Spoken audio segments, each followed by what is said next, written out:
Her name was Amina, and she loved with the kind of softness the world doesn't seem to make anymore.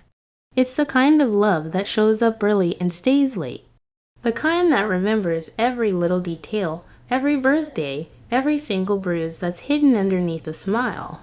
When she first met him, he seemed like the answer to all her prayers. He was charming, attentive, and showered her with compliments that felt like warm sunlight. He had this way of looking at her like she was the only person in a crowded room. And in the beginning, love felt so incredibly easy. But then, slowly, things began to shift. It was subtle at first. He started noticing her flaws more than her strengths.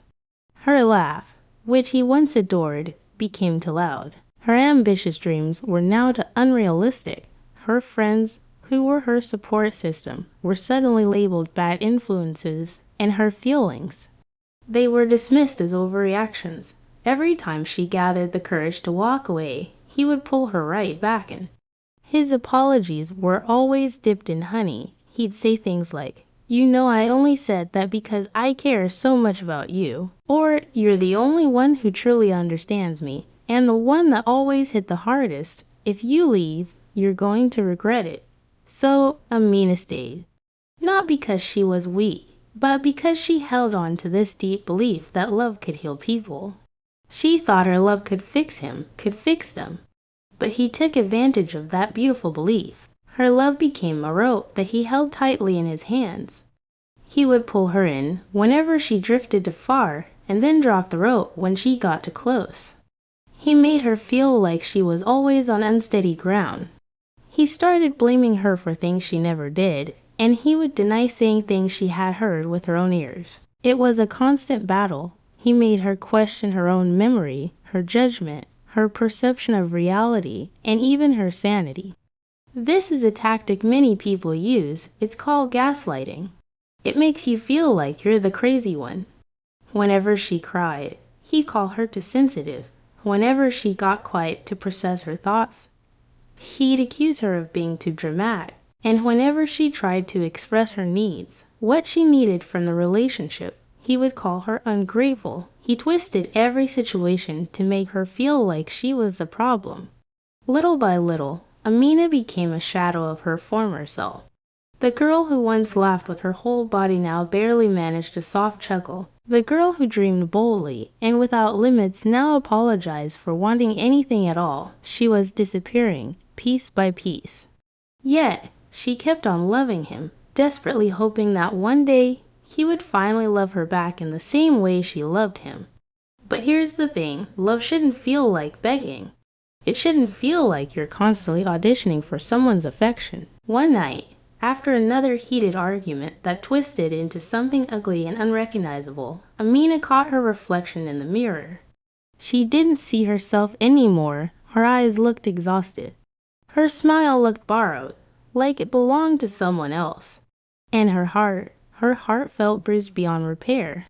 In that moment, a profound realization washed over her. She wasn't losing him. She had been losing herself all along. So she left. It wasn't a loud, dramatic exit. There was no anger, no screaming match. It was just the quiet, resolute courage of someone who had finally decided that she deserved peace more than she deserved the pain. The healing process wasn't immediate. It wasn't a straight line. It was messy, and it took time. She had to relearn how to trust her own voice, how to listen to her gut feelings again. She had to relearn how to distinguish real love from possession, care from control. Most importantly, she had to relearn how to believe that she was enough, just as she was. The hardest truth she had to face was that she had loved until she had absolutely nothing left to give. She had poured everything from her cup into his, leaving herself completely empty. She didn't hate him. She didn't even feel resentment. She just felt empty, numb. Sometimes, loving the wrong person can drain you so deeply that even when the right person comes along, it feels like they can't pour back what was lost. The well is just too dry. It has a feeling of depletion that is hard to describe unless you've been there. But Amina didn't stop loving forever. She just stopped loving carelessly.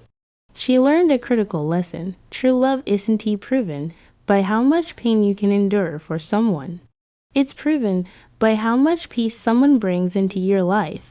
Love should be your safe harbor, not your battlefield. And one day, after months of rediscovery and gentle self-care, when she finally felt whole again, she looked in the mirror and saw a glimmer of the old her. She whispered to herself, "I didn't lose my ability to love. I just saved the last pieces for someone who won't break them." If Amina's story resonates with you, if you feel like you're losing yourself in a relationship, please know that you are not alone. It's okay to put yourself first. It's okay to choose peace. Your well-being matters more than anything.